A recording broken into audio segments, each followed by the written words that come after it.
Sarath sir, sir നമ്മുടെ എപ്പിസോഡുകളിൽ പറഞ്ഞിട്ടുണ്ട് സാറിന് വേണ്ടി ഏറ്റവും കൂടുതൽ പാട്ടുകൾ പാടിയിട്ടുള്ളത് ദാസ് സാർ ആണെന്നുള്ളത്. അപ്പൊ അതുപോലെ M G sir, Gireesh Puthenchery സാറും എം ജി ശ്രീകുമാർ സാറും തമ്മിലുള്ള ഒരു കൂട്ടുകെട്ടിലാണ് ഒരുപാട് പാട്ടുകൾ സാർ പാടിയിട്ടുള്ളത്. ഗിരീഷിന് മാത്രമല്ല, ഗിരീഷിന് മുമ്പ് പാടിയിട്ടുള്ള കാവാലൻ നാരായണ പണിക്കർ സാറ്, അതുപോലെ തന്നെ കൈതപ്പുറം, അതൊക്കെ കഴിഞ്ഞിട്ടാണ് ഗിരീഷ് വരുന്നത്. എങ്കിലും ഞാനും ഗിരീഷുമായിട്ടുള്ള ഒരു ആത്മബന്ധം കുറച്ച് കൂടുതലായിരുന്നു. കാരണം എല്ലാ ദിവസവും പിന്നെ ഒരു രാത്രി 10 മണിക്ക് ഒരു വിളി വരും, ഉറപ്പാണ്. അതിനകത്ത് ഒത്തിരി തമാശ കേൾക്കാം. ഗിരീഷിൻ്റെതായിട്ടുള്ള ചില പൊടിപ്പും തൊങ്ങലും ഒക്കെ വെച്ചിട്ടുള്ള കാര്യങ്ങൾ. ഒരു എക്സാമ്പിൾ വേണേൽ പറയാം. ചിലപ്പോൾ വെങ്കടേഷ് സാറിൻ്റെ ഇത് കഴിഞ്ഞിട്ടായിരിക്കും വരുന്നത്. അപ്പോൾ വെങ്കടേഷ് സാറിന് സ്ഥിരമായിട്ട് ചില പ്രൊഡ്യൂസേഴ്സും ഡയറക്ടേഴ്സും ഉണ്ട്.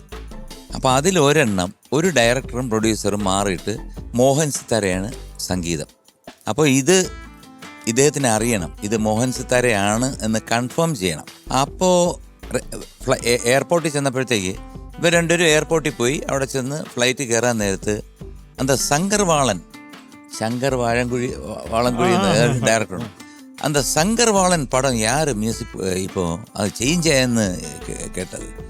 അപ്പോൾ ഗിരീഷ് പറഞ്ഞ അതിപ്പോൾ മോഹൻ സിത്താരയാണ് പറഞ്ഞു.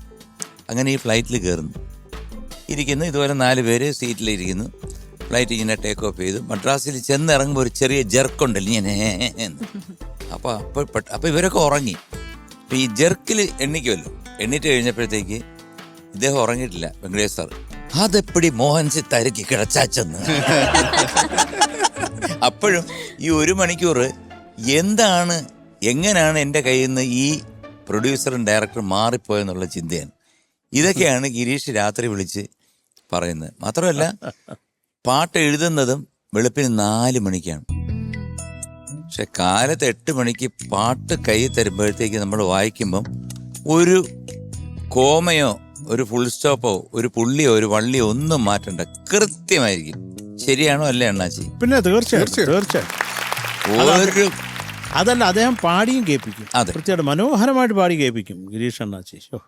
എത്ര പാട്ടുകൾ പറയാൻ പറ്റില്ല. എത്ര പാട്ടുകൾ. ആദ്യം ഞാൻ കാണുന്നതെന്ന് വെച്ചാൽ ഗിരീഷ് വീടിന്റെ നടയിൽ വന്ന് നിൽക്കുക, ഒരു ഉടുപ്പിന്റെ ഇവിടം വരെ ബട്ടൺസ് എല്ലാം ഊരിയിട്ടിട്ട്. അപ്പൊ ഞാൻ ഏതോ ഒരുത്തൻ എവിടുന്നോ വന്നിരിക്കുന്നു. അപ്പൊ പറഞ്ഞു രാധാകൃഷ്ണൻ ചേട്ടനുണ്ടോ? അപ്പോൾ മുറുക്കിയിട്ടുണ്ട്. അപ്പം ഞാൻ പറഞ്ഞു ചേട്ടനകത്തുണ്ട്, ഇരിക്കുമെന്ന് പറഞ്ഞു. വന്നു കഴിഞ്ഞപ്പോൾ ഈ ശശിയേട്ടൻ പറഞ്ഞു വിട്ടാണെന്ന് പറഞ്ഞു. IV ശശി ദേവാസുരത്തിന് എഴുതാൻ വേണ്ടി പറഞ്ഞു വിട്ടതാണ്. അങ്ങനെ അവിടുന്ന് ചേട്ടൻ്റെ KRV 414 എന്നുള്ള കാറിൽ നേരെ അവിടെ ഒരു ട്രിവാൻഡ്രം ക്ലബ് എന്നൊരു സ്ഥലമുണ്ട്. അവിടെ ഒരു കോട്ടേജിൽ പോയിരുന്നിട്ട് ഇവർ രണ്ടിനും കാലത്ത് 10 മണിക്ക് ഇതിൻ്റെ കമ്പോസിങ് തുടങ്ങി. അപ്പോൾ ചേട്ടന് എപ്പോഴും ഒരു ഇതുള്ളതെന്ന് പറഞ്ഞു കഴിഞ്ഞാൽ വരി എഴുതി കൊടുത്തു കഴിഞ്ഞാൽ ചേട്ടന് പെട്ടെന്ന് ചെയ്യാൻ പറ്റും. ഈ ട്യൂൺ ഇട്ട് ചെയ്യുന്ന ഇഷ്ടമല്ല. നച്ചിക്കൊക്കെ അറിയാം. അപ്പൊ ഇവർ രണ്ടുപേരും അങ്ങോട്ടും ഇങ്ങോട്ടും തർക്കമാ. 11:30 ആയിട്ടും എടാ നീ ഒരു 4 വരി എഴുതടാ. ഇങ്ങനെ ആദ്യമായിട്ട് എഴുതാൻ വന്നിരിക്കുക ഗിരീഷ്. ചേട്ടാ ഒരു 2 വരി ഒന്ന് മൂളിത്ത. അവസാനം ചേട്ടന് ഹാർമോണിയൊക്കെ ചെയ്യും.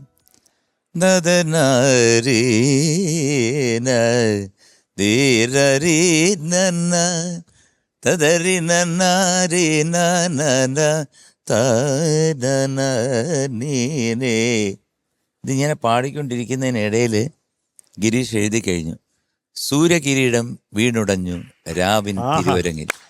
സൂര്യകിരീടം വീണുടഞ്ഞു രാവിൻ തിരുവരങ്ങിൽ. അതാണ് ഗിരീഷ്, അതാണ് MG. അല്ല അതാണ് അണ്ണാച്ചി. ഒരു നിവൃത്തിയില്ല.